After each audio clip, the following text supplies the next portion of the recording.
ये तीन संस्कार तो पेट में ही होते हैं, इसमें हमारा कोई बस नहीं है। ये तो माई बाप को ध्यान देना पड़ेगा।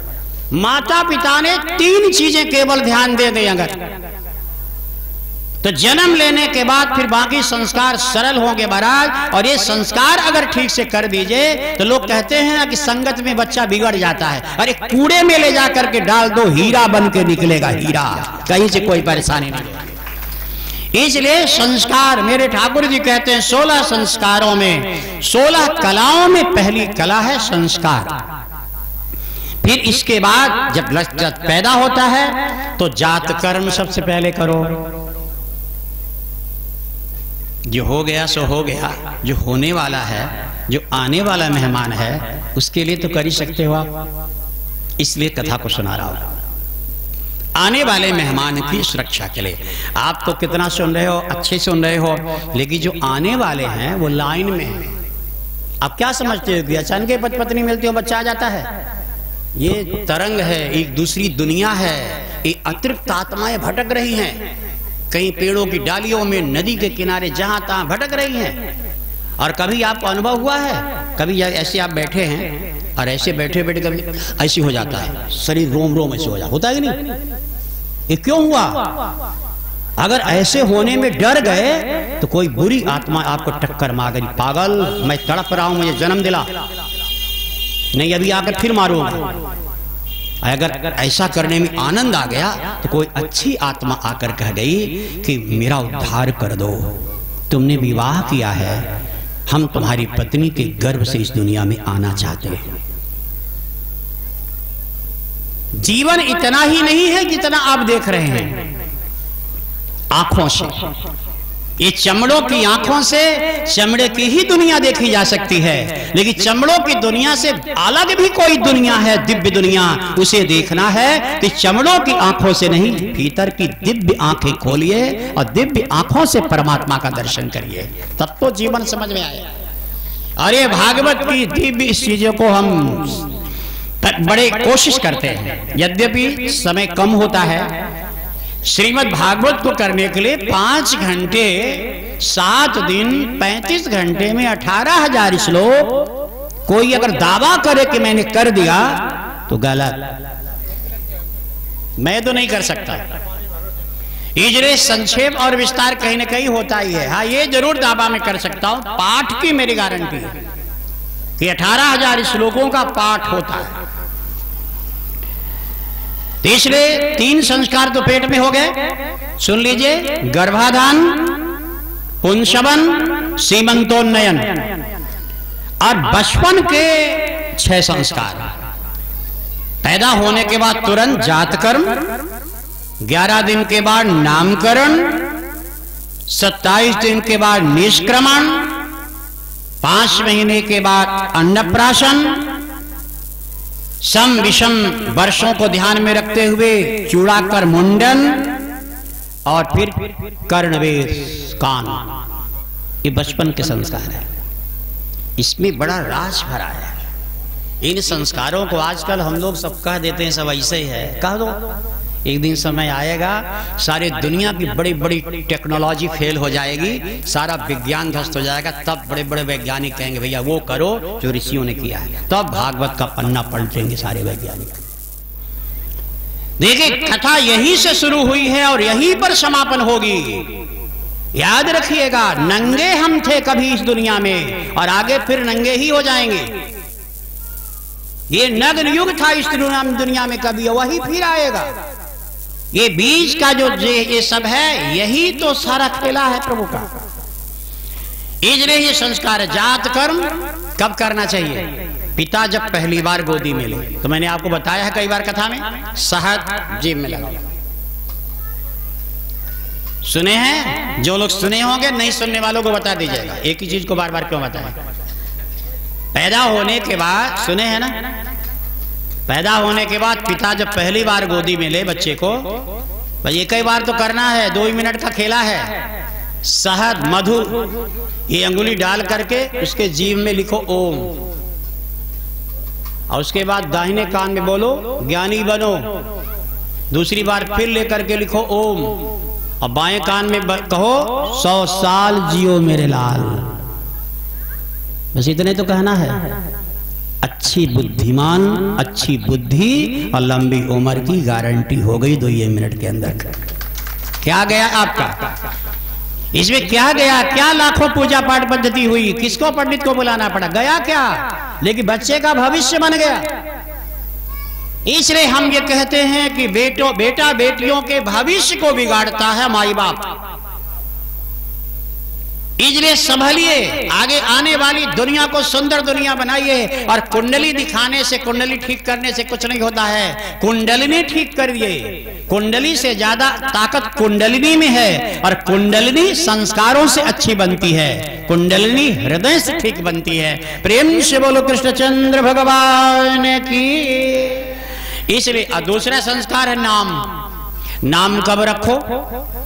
11 दिन के पहले तो नाम रखना नहीं है, ये तो पक्का आप जान लीजिए।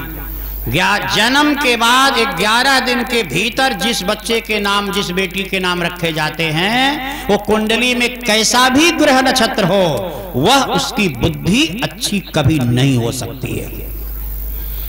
इसलिए इस पर सारा शास्त्र हमारा एक मत है, जब भी बच्चे का नाम रखो 11 दिन के बाद। 11 दिन में सायंकाल रख सकते हो, लेकिन इतनी जल्दबाजी का है कोई? अगर मूल नक्षत्र में पैदा हुआ तो 27 दिन के बाद। भाई नाम में नाम में ही सब कुछ है। और नाम इसलिए रखा जाता है कि जब नाम रखते हैं कि नामाखिलस्य व्यवहार हेतु हो, आपका लड़का समाज में व्यवहार कुशल, सामाजिक प्रतिष्ठा पाने का अधिकारी सुंदर होगा। कब? जब आप नाम ठीक से रखेंगे। और हम नहीं कह रहे हैं, हमारा ग्रंथ कह रहा है, हमारे वेद व्यास जी कह रहे हैं कि नामाखिलस्य व्यवहार हेतु हो, शुभावहं कर्म सौभाग्य हेतु हो, नाम नैव कीर्तिम लभते मनुष्यः ततः प्रशस्तं खलु नाम कर्म। नाम रखने की विधि को यहां पे श्लोक कह रहा है कि विशेष ध्यान दो। जब भी नाम रखे तो नाम रखने में ध्यान दीजिए। गौशाला में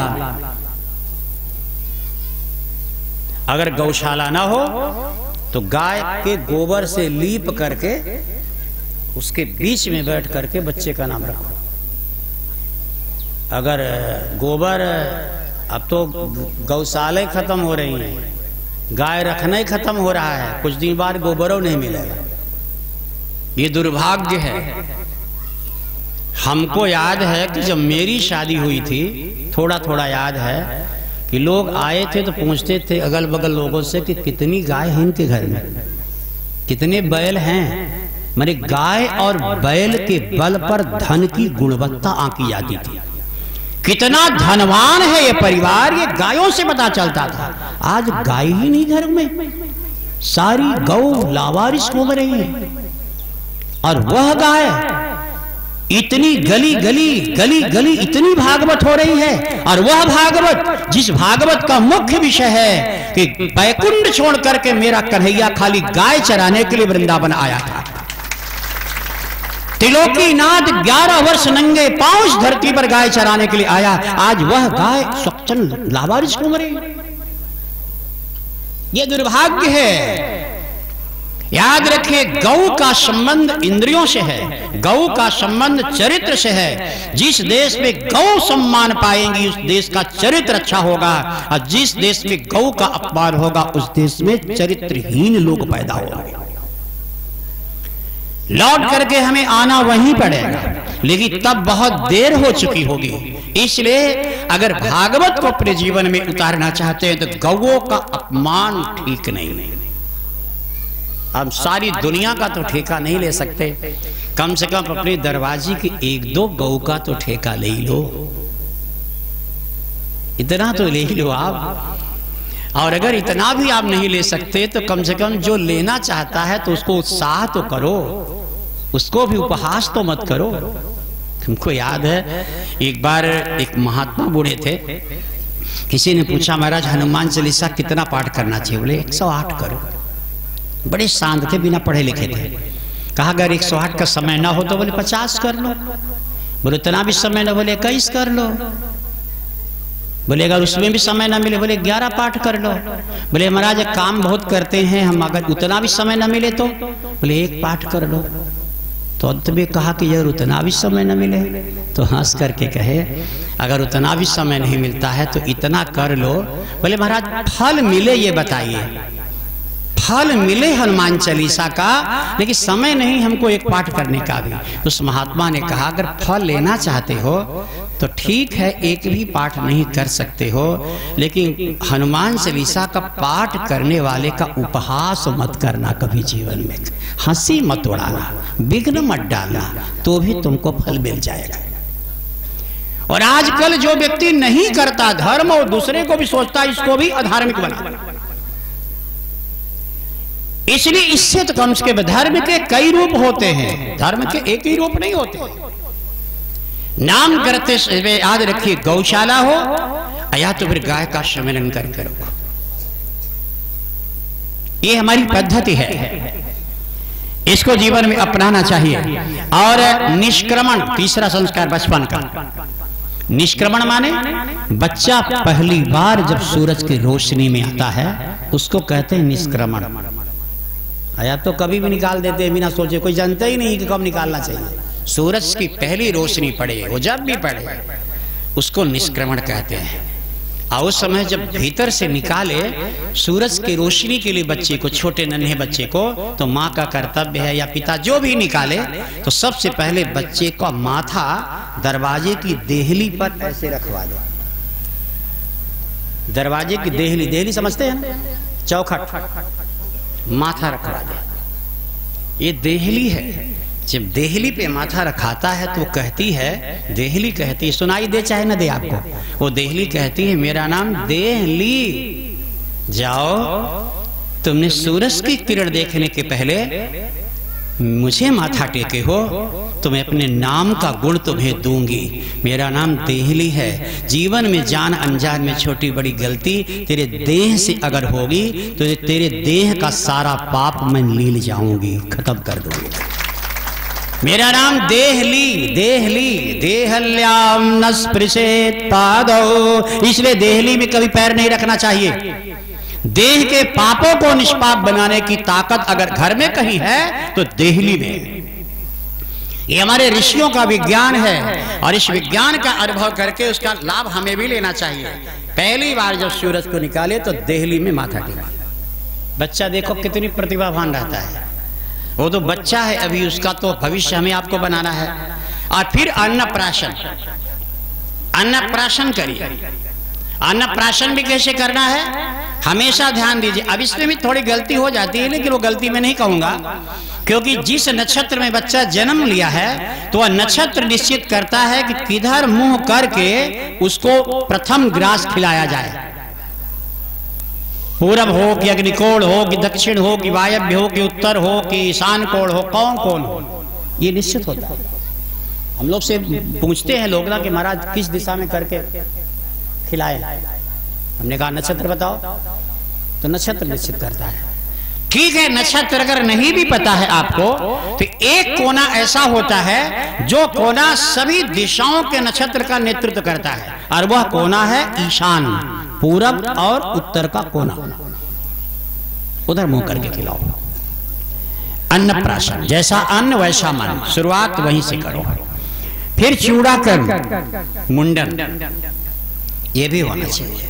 देखिए मुंडन के प्रति कभी भी कुछ चीजें ऐसी है, मुंडन केवल उस बच्चे का ही नहीं, मुंडन पे ध्यान रखिए। आजकल हम देखते हैं, आजकल मैं देखता हूं कि माई बाप मर जाते हैं, चाचा मर जाते हैं, दादा दादी मर जाते हैं, कोई मूल नहीं छिलवाता। ये तकलीफ होती है मुझको। हमने तो कहा एक दिन ना कि हमसे कई लोग पूछे कि महाराज ये क्या हो गया, हमने कहा हो गया, जो होता है हो गया। मेरे माँ भी अभी जीवित है, पिता भी मेरे अभी जीवित है, और जीवित है तो ऐसे नहीं किसे पड़े हैं। जब निकलता हूं तो मेरी माँ टीका लगाकर आशीर्वाद देती है। और मुझे लगता है कि तुम ऐसे बने रहो, लेकिन मेरे परिवार का अगर चाचा दादा दादी कोई भी गुजरेगा तो छिलवाना तो पड़ेगा ना। हम तो टीवियों में आजकल व्यासों को देखते हैं तो मुझे लगता है कि इन व्यासों का माई बाप कभी मरता ही नहीं क्या? एक ही परिवार में कोई मरता ही नहीं है लगता है, क्योंकि लंबे बाल लंबे बने हैं। अरे धिक्कार है उस वैदुष्य को, उस विद्यता को कि परिवार का सदस्य, ब्लड का सदस्य अगर मर गया और अपने संस्कार, क्या उपदेश देगा व्यक्ति? ये बाह्य सुंदरता से ज्यादा जरूरी है भीतर की सुंदरता मेरे भाई। इसलिए मैं आपको 2-4 सूत्र देता हूं, याद रखिएगा। चित्र ही नहीं, चरित्र भी ठीक होना चाहिए। आजकल चित्र की सुंदरता पर व्यक्ति जाता है, चित्र से ज्यादा जरूरी है चरित्र। और भवन इतना सुंदर बनाते, भवन ही बहुत जरूरी नहीं है, भवन की सुंदरता से ज्यादा जरूरी है भावना। और साधन इतने हैं, पूजा पाठ की सामग्रियां इतनी व्यक्ति इकट्ठा कर लेता है, लेकिन मेरा यह कहना है कि साधन से ज्यादा जरूरी है साधना। साधना ठीक है तो साधन कम भी है तो चलेगा। इसी तरह मैं बराबर कहता हूं कि आंख ही नहीं, दृष्टि ही नहीं, दृष्टिकोण भी अच्छे होने चाहिए। आजकल के व्यक्ति की दृष्टि तो अच्छी है, दृष्टिकोण गंदा है। साधन तो बहुत है, साधना कमजोर है। भवन तो बहुत सुंदर है, भावना गंदी है। चित्र तो सुंदर भगवान ने दिया, चरित्र गंदा है। क्या बात? श्रीमद् भागवत जीवन में उतरनी चाहिए और ऐसी लीला जीवन में करी। इसलिए मैं संस्कार की बात कर रहा हूं। थोड़ा कठिन विषय जरूर है, लेकिन इतना भी कठिन नहीं है कि हम कोशिश करें और मेरी समझ में ना आए। इसलिए ये चीज तो जानना तो जरूरी है मेरे भाई। अब हम आ करके इतना खर्चा किया है आप लोगों ने, और हम ब्राह्मण बनिया का चुटकुला सुना के हंसते हंसाते निकाल दे समय, ये तो मुझे लगता है न्याय है। हम तो कई बार जो है तो मैं देखता हूं गुरुजी लोगों को, तो हमने कहा ये चुटकुला सुनना तो मेरे कमरे में आओ। मैं वहां भी नहीं सुना पाता, सही बताइए। मेरा तो मानना है कि चुटकुला सुनना हो, हंसना हो, रोना हो, गाना हो, आनंद ले, सब भागवत में है। भागवत में क्या नहीं है? श्रीमद् भागवते सर्वम, सब कुछ है। अब आप लोग बताइए, कृष्ण भगवान गाय चराते थे ना? एक व्यक्ति ने हमसे एक बार पूछ दिया कभी कि वो भैंस भी चराते थे कि नहीं। हमने कहा तुम्हारे अंदर विचार कैसे आया? विचार आया इसका मतलब चराए होंगे। हमने ढूंढना शुरू किया और सच में श्रीमद् भागवत के 10वें स्कंद के 19वें अध्याय का दूसरे श्लोक में लिखा है। मैं श्लोक भी आपको सुना देता हूं। भगवान ने भैंस भी चराया है, ये श्लोक लिखा हुआ है, साफ साफ यहां लिखा हुआ है। अजा गावो महिष्यश्च, अजा माने बकरी, बकरी भी चराई। अजा गावो महिष्यश्च, महिषी माने भैंस, गावो माने गाय। ये तो अगर कोई पूछता है तब उसे बताता हूं कि लिखा है। देखो अजा माने बकरी होता है ना, महिषी माने भैंसे होता है ना। अगर कोई पूछेगा तो मैं कहूं देखो चराए। अब कोई अगर कहता है कि महाराज भगवान बकरी चराते थे, अगर तुम घृणा की दृष्टि से देखोगे तो फिर दूसरा श्लोक मैं उठाऊंगा। फिर मैं उठाऊंगा कि गाय 3 प्रकार की होती है। गाय 3 प्रकार की होती है, तीनों के नाम अलग होते हैं। जो गाय नहीं ब्याई है, एक भी बच्चा भी नहीं दी है, वो अजा नाम की गाय है। जो अभी तुरंत का बच्चा अभी दी हुई है वो महिषी गाय है, और जिसके बहुत बच्चे हैं वो गौ है। भावना कैसे प्रश्न की है, उत्तर वैसे लो। यहां तो सब कुछ है। यह भी है कि बकरी चराया, यह भी है कि नहीं चराया, वो गाय की एक कोटि है, प्रकार है।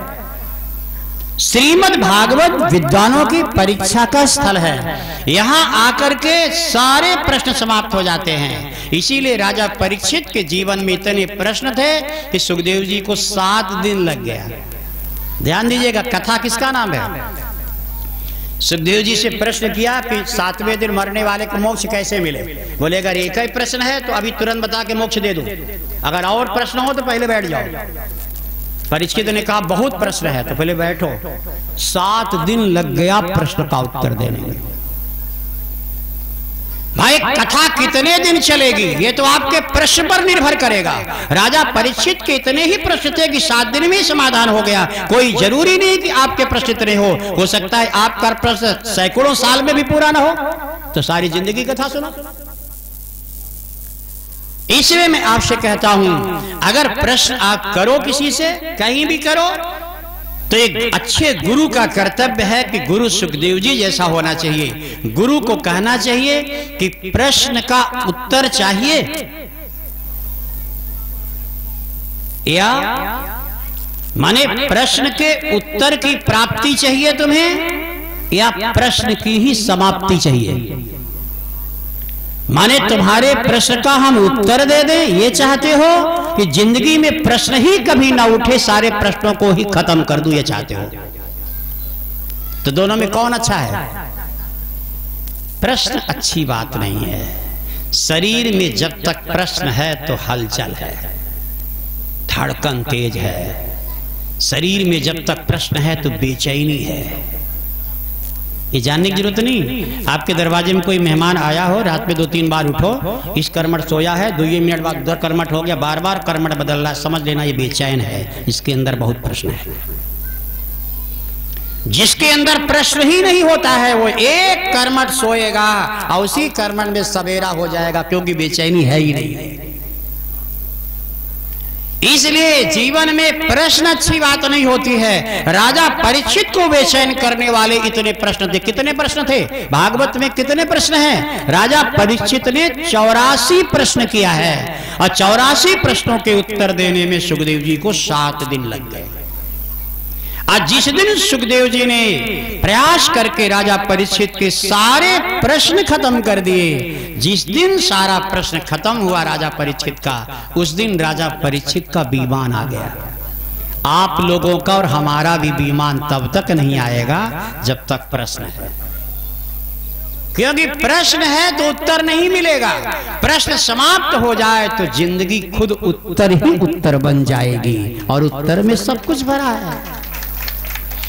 इसलिए उत्तर चाहिए तो प्रश्न को चरणों में निवेदन करिए, श्रीमद् भागवत के चरणों में निवेदन करिए, उत्तर बनिए उत्तर। और इसके लिए संस्कार अच्छे होने चाहिए। मुंडन संस्कार मौका मिले तो सब कोई कराना। मैं आपसे भी कहता हूं, बच्चे के मुंडन से शुरुआत होती है, संस्कार मुंडन के। और कर्णवेश, कान बेटा बेटी सबके होने चाहिए। ये कान से आर पार हो जाता है तो सारे जितने भी छोटी बड़ी 72 करोड़ नाड़ियां शरीर में हैं। सुनने में बड़ा अजीब लगता है, डॉक्टर क्या कहते हैं ये तो मैं नहीं जानता, लेकिन हमारा ग्रंथ कहता है कि एक व्यक्ति के शरीर में छोटी बड़ी मिला करके 72 करोड़ नाड़ियों का जाल है।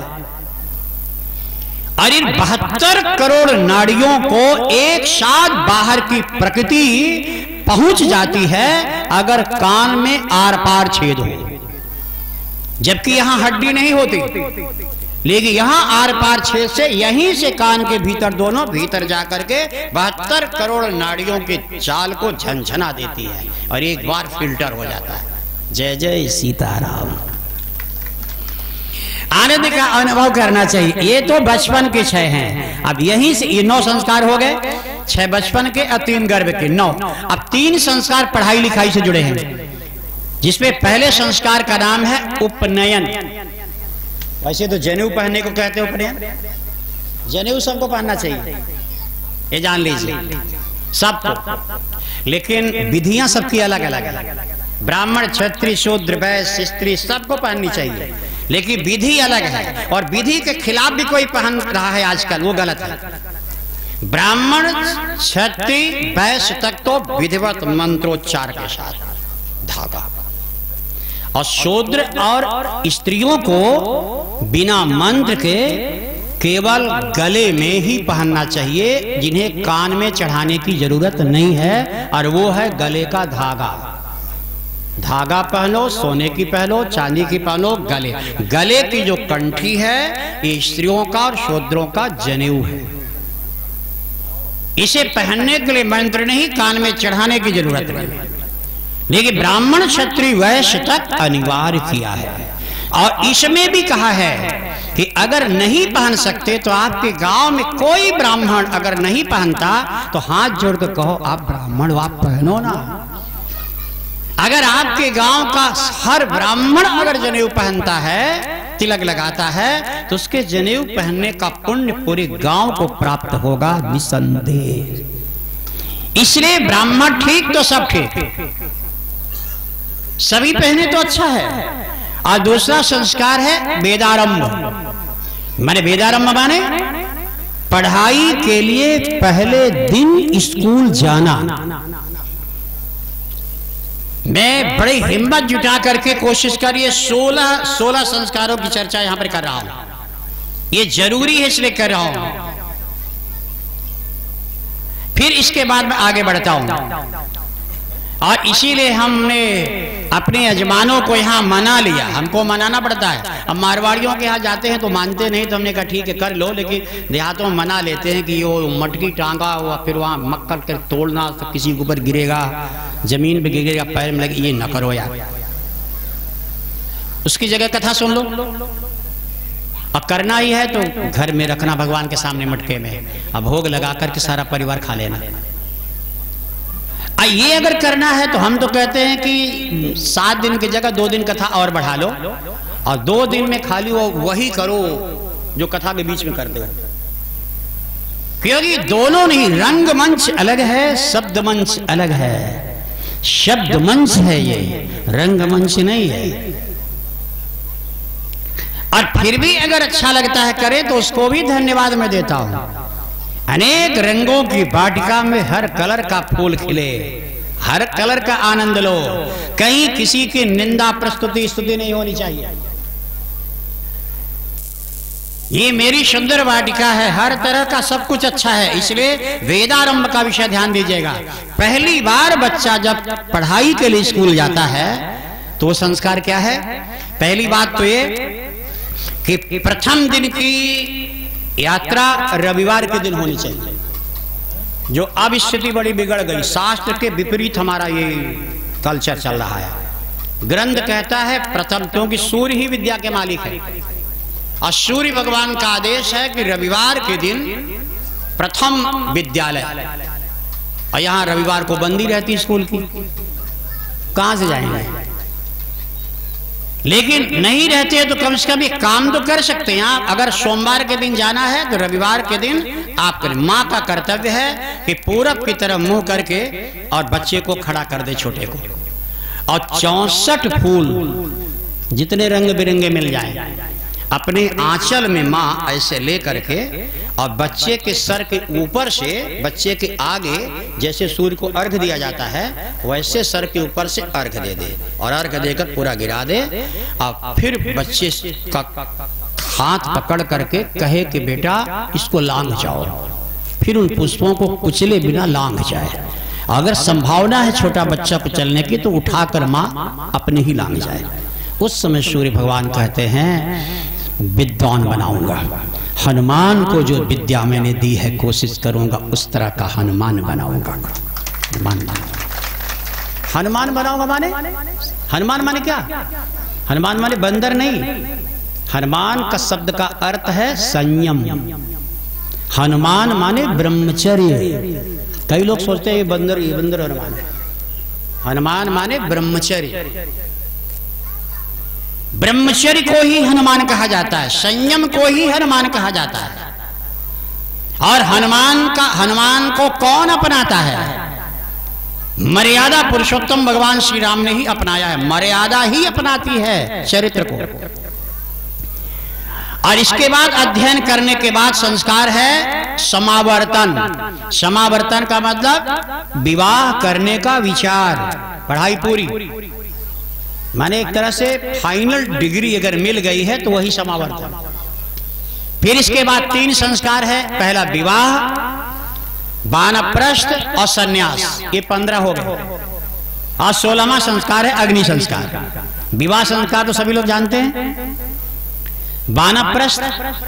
वानप्रस्थ पता है? लड़के नाती पोते जब हो जाएं तो घर छोड़ो मत, घर में रहते हुए बैरागी बनो। खाने पीने में नमक कहीं तेज कम हो जाए, और नाती पोते ज्यादा घी खा रहे हैं, ज्यादा सुंदर खा रहे हैं, तुमको रूखा सूखा दे दे तो एकदम साइलेंस। घर में रहते हुए वानप्रस्थ माने सन्यासी का अभ्यास करो, माने अपनी इच्छाओं को अपने लड़के बच्चों को दे दो, किसी भी ऊंच नीच पे बुरा ना मानो, इसको वानप्रस्थ कहते हैं। और वानप्रस्थ जब अभ्यास बन जाए ठीक से 60, 65, 70 पहुंचो तो अब शुरू करो सन्यास। सन्यास माने कहीं गेरुआ पकड़ के जंगल जाना नहीं।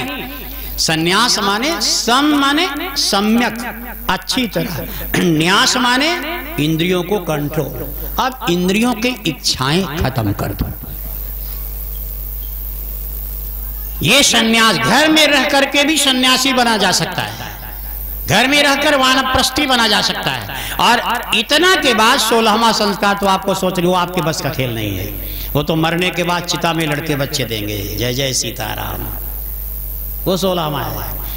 इन संस्कारों को अगर वास्तव में हम ठीक से समझ लें, इसको कहते हैं 16 कलाओं में से पहली कला। अब देखो भाई, मैं तो जब कथा करता हूं तो कथा को इस तरीके से ही करता हूं। दूसरी कला अगर भगवान की समझनी है तो भगवान ने 11 दैत्यों को मारा। नाम याद है किसी को? कुछ तो याद होगा, जो याद है उन्हीं को समझ लीजिए। जैसे भगवान कृष्ण को मारने के लिए कंस ने 11 दैत्य भेजे, जिसमें पहले नंबर की थी पूतना, दूसरी शकटासुर, तीसरा तृणावर्त, वत्सासुर, बकासुर, अघासुर, धेनुकासुर, प्रलंबासुर, अरिष्टासुर, केशी, व्योमासुर। और आप कभी गौर, मैं ये सारे नाम सुना रहा हूं, आपने टीवी टावर में देखा होगा, मैं केवल इतना बता रहा हूं कि कभी एकांत में गौर करके बैठिए और सोचिए कि 11 ही क्यों? 12 भी हो सकते थे, 10 भी हो सकते थे, संख्या का कोई राज है। तो 11 ये दैत्य क्या है? शरीर के भीतर आपके 5 कर्मेंद्रियां, 5 ज्ञानेंद्रियां, एक मन, ये 11 जो इंद्रियां हैं, और इन 11 इंद्रियों के जो गंदे विचार हैं वही ये 11 ये राक्षस हैं जिनको कृष्ण ने मारा। अब इस कथा बाल लीला को जरा यूं समझिएगा। आप बताइए कि आपके भी 11 इंद्रियों में, आंख, नाक, कान, हाथ, पैर में अगर गंदे विचारों वाले राक्षस बैठ करके गंदा काम करवाने लगे तो आप भी इस विचार को, गंदे विचार को मारना चाहोगे कि नहीं? और ये विचार अपने से कोई नहीं मार सकता, इसके लिए कृष्ण को बुलाना पड़ेगा। बिना भगवान के ये विचार अच्छे नहीं आ सकते जीवन में। आदत अगर गंदी हो गई तो इस गंदी आदत को ठीक करना ये मेरे द्वारकानाथ का ही कर्तव्य है। इसलिए भगवान ने 11 इंद्रियों को निर्मल बनाया है। यही बाल लीला है, यही बाल लीला है। अब जरा इस पे एक एक कर देख लीजिए। पूतना आई नारी के भेष में, शकटासुर आया बैलगाड़ी के भेष में, तृणावर्त आया तूफान बन करके, वत्सासुर आया बछड़ा बन करके, बकासुर आया बगुला बन करके, अघासुर आया अजगर बन करके, धेनुकासुर आया गधा बन करके, प्रलंबासुर आया ग्वाल बन करके, अरिष्टासुर आया बैल बन करके, सांड बन करके, केशी आया घोड़ा बन करके, और व्योमासुर आया भगवान कृष्ण का मित्र बन करके। ये इतने स्वरूप हैं। आप जरा ध्यान दीजिएगा। पूतना कहां आती है? पूतना को कैसे समझेंगे? थोड़ा सा 5 मिनट का समय अपनी बुद्धि को दीजिएगा। अगर थोड़ा सा दाएं बाएं चंचल है तो एक बार जयकारी लगा दीजिए। प्रेम से बोलो कृष्ण कन्हैया लाल की। 5 मिनट का समय दीजिएगा सबको, माता बहने, भाई बंधु, बच्चे सब। 5 मिनट का। आपके घर में पूतना कभी आ जाए तो कैसे पहचानोगे? भाई पहचान लो अगर, तब तो कृष्ण को बुलाओगे आप। ये कृष्ण भगवान की एक शर्त है कि पूतना को पहचान लो, अब फिर अगर न हटाए तो हमको पुकारो, हम मिनटों में आकर तुम्हारे घर की पूतना पकड़कर बाहर कर देंगे। पहचानना तो पड़ेगा ना, तो आप पहचानेंगे कैसे? पूतना को पहचानेंगे कैसे? ये नारी के भेष में आई थी, विष लगाकर स्तन में आई थी, कृष्ण को विष पिलाकर मारने के लिए आई थी। तो पूतना को कैसे पहचानेंगे? सुनिए, आई थी बड़ी सुंदर बनकर, टीवियों में भी आप देखे हैं, कथाओं में भी लोग कहते हैं ना, सुंदर बनकर आई थी। इतनी सुंदर बन के आई थी कि लोग देख करके कहते थे कि किंबा पद्मालया दुर्गा, कमल वन में विचरण करने वाली तुम दुर्गा तो नहीं हो? कृष्णम दृष्टुम समागता, क्या लक्ष्मी बैकुंठ से कृष्ण का दर्शन करने तो नहीं आई हैं? माने इतनी सुंदर, माने एक राक्षसी इतनी सुंदर बन गई कि लोग भोले भाले लोग कहने लगे कि ये लक्ष्मी जी आई। ध्यान रखिएगा, ये मतलब है आपके घर में भी कभी पूतना आती है तो पहले पहचानिए, फिर निकालिए, और न निकले तो कृष्ण को बुलाइए। अगर भीड़ हो, घर में कोई उत्सव हो, शादी विवाह जैसा कोई कार्यक्रम हो, तो पूतना पे नजर रखिएगा। अगर आपके नाते रिश्तेदारों के भी लड़के लड़कियां आए हैं तो पूतना इसी बीच में आएगी, इसी बीच में ही पूतना आएगी। और अगर उस भीड़ के बीच में किसी लड़के ने किसी लड़की और लड़की ने लड़के से गंदी नजर मिला ली, विचारधारा बदल दिया, तो समझ लो ये पूतना तुम्हारा उत्सव बिगाड़ देगी। जब भी अगर ऐसी स्थिति आए तो जिसके अंदर आंख में अगर ऐसा विचार पैदा हो, उसके लिए मेरा निवेदन है सभी से, जिसके लिए भी, ये पूतना किसी को भी आ सकती है, कोई जरूरी नहीं कि बच्चा, नौजवान, बूढ़े को भी आ जाती है। बूढ़े को भी पूतना आंख में आ जाती है, ऐसी तैसी कर देती है, जेल में चला जाता, बंधवा देती है। हाँ, इसलिए इस गलत फहमी में मत रहिए कि खाली ये नौजवानों को आती है, किसी को भी आ सकती है। अगर कभी भी उस समय अगर आंख में पूतना आई और आंखों को गंदा कर दिया, तो तुरंत उस समय का कर्तव्य है दोनों हाथ। देखिए, अब मैं आपको श्लोक सुना रहा हूं। अगर किसी को भी गंदे, किसी को बताइए नहीं, काहे को अपनी बेइज्जती करवाएंगे। जिसको भी अगर ऐसे विचार आए तो ऐसे करिए, अगर ऐसे विचार गंदे आ जाएं तो समय क्या करना चाहिए? उसमें कहना, तर्जनीं त्यक्त्वा मुष्टिकां बद्ध्वा नेत्रौ उन्मीलितो कृष्णः। कृष्ण को बुलाना है, लेकिन कृष्ण आएंगे कैसे? तो कहते तर्जनीं त्यक्त्वा, दोनों हाथों की ये तर्जनी, इसको हटा दो और मुट्ठी बांध, मुष्टिकां बद्ध्वा, तर्जनी को अलग करके मुट्ठी बांधेंगे तो ऐसे करेंगे, ठीक है, ऐसे। इसके बाद नेत्रो स्निग्धा, आंख में ऐसे लगा लीजिए। और एक बार कृष्ण को कहिए, प्रभु क्या हो रहा है? सच कहता हूं मैं, कभी इसको अंदाज करिएगा, क्योंकि हमको इन श्लोक पर बहुत भरोसा है, अनुभवजन्य है। कभी अगर ऐसी स्थिति आ जाए तो हम कहते हैं अंदाजी करने के लिए इसको कर लीजिएगा, आप सुधरेंगे कि नहीं ये तो आपका कर्म जाने धर्म जाने। लेकिन मैं कहता हूं कि कभी अंदाज ही कर लीजिएगा कि अगर ऐसी स्थिति कभी आए, लड़का हो चाहे लड़की, पुरुष हो स्त्री, कोई भी हो, तो तुरंत ऐसे अंगुली को बाहर करके ऐसे अंगूठे से ऐसे मिला लीजिए। ये देखिए, इसको ये केवल ये अलग रहे, दोनों आंखें में से लगाइए और लगा कर कृष्ण को याद करिए। ऐसी आंख हो जाएगी आपकी कि सामने जिसके ऊपर गंदी नजर पड़ी थी, वो उसके चेहरे में तुम्हारी अपनी सगी बहन की तस्वीर दिखाई देने लगेगी, सगी बहन की तस्वीर। विचार बदल जाएगा, छोटी है तो बेटी की आकृति आएगी, बराबर की है तो बहन की आकृति आएगी, और अपने से बड़ी उम्र की है तो मां की तस्वीर झलक आएगी।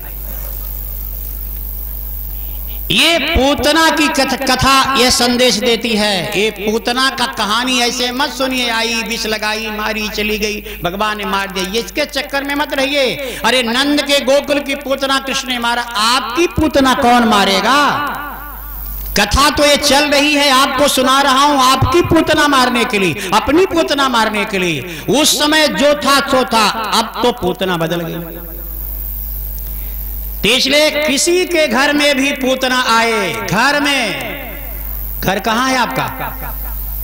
बनाया होगा कंकड़ पत्थर का, मैं नहीं कहता, लेकिन मैं कहां रहता हूं? मैं इसके भीतर रहता हूं। तो मेरा घर ये शरीर है, ये आंख नाक कान ये खिड़की दरवाजा है, तो ये मेरा घर है। तो मेरे इस खिड़की में आ गई पूतना अगर, तो उसको खत्म करो। ये मेरे मकान की ये खिड़की है, और खिड़की से ही पूतना आती है। पूतना की कथा समझ में आ गई सबको? आ गई? अब आगे चले, ठीक से समझ लीजिए। जब कभी भी पूतना आक्रमण करेगी तो उसकी विधि यही है, और अगर न बने तो खाली तर्जनी छोड़ करके बाकी कोई भी अंगुली यहां रखकर भगवान को पुकार दो, विचार बदले। दूसरे राक्षस जिसको भगवान ने मारा, दूसरी कथा है सकटासुर। अब ये जब घर में आता है तो भी भगवान कृष्ण को ही बुलाना है। कथा आपने सुनी होगी भागवत जी में, टीवी में भी, कि भगवान कृष्ण ने पैरों से लात मार करके बैलगाड़ी में बैठे हुए सकटासुर को मार डाला। सुने हैं ना? अब आपसे मैं पूछता हूं कि आपके घर में अगर ये सकटासुर आ जाए तो आप पहचानोगे कैसे? भाई बंधु मेरे, पितृतुल्य मातृतुल्य सभी को नमन है मेरा। समझिए भी, समझाइएगा भी कि अगर आपके घर में कोई सकटासुर आ जाए तो आप कैसे पहचानेंगे और कैसे भगवान को बुला लेंगे। आप सुनिएगा। सकटासुर कहते किसको है? शक समझते हैं?